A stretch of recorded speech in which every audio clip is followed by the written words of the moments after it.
નમસ્કાર મિત્રો, વિડીયોમાં તમારું સ્વાગત છે। તો મિત્રો, અત્યારે હાલની ખૂબ જ મોટી અને દુઃખદ ખબર સામે આવી રહી છે। તો મિત્રો, તમને જણાવી દઈએ કે એસપી રિંગ રોડ નજીક આવેલા ગ્રીનવુડ રિસોર્ટ નજીકના રોડ પરથી રવિવાર સાંજે યુવક એક્ટિવા લઈને પસાર થઈ રહ્યો હતો। તો એકાએક એક્ટિવા ચાલક યુવકે બ્રેક મારતા પાછળ આવી રહેલા ડમ્પરની ટક્કરે યુવાન ઘણે દૂર સુધી ઢસડાતા એક્ટિવાની પેટ્રોલ ટેન્ક લીક થઈ અને તેમાંથી પેટ્રોલ રેલાયું હતું।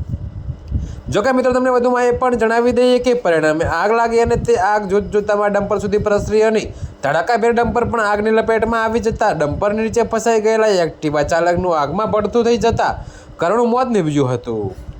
જોકે મિત્રો, મળતી માહિતી મુજબ ઘટનાની જાણ થતાં ફાયર બ્રિગેડની 4 ગાડી ઘટના સ્થળે પહોંચીને આગને કાબૂમાં લીધી હતી। તો ટ્રાફિક પોલીસે ગમખોર અકસ્માતના લીધે સર્જાયેલા ટ્રાફિકને ક્લિયર કરવાની કામગીરી હાથ કરી લીધી છે। તો આ મામલે ટ્રાફિકે ડિવિઝન પોલીસ ડમ્પર ચાલકને ડિટેન કરીને કાર્યવાહી હાથ ધરી છે। તો મિત્રો, અત્યારે હાલ માટે આટલું જ। મળીશું નવી અપડેટ સાથે। અને જો તમને અમારા વિડીયો પસંદ આવતા હોય તો વિડીયોને લાઇક, કોમેન્ટ, શેર અને અમારી ચેનલને સબસ્ક્રાઈબ કરવાનું ભૂલતા નહીં મિત્રો।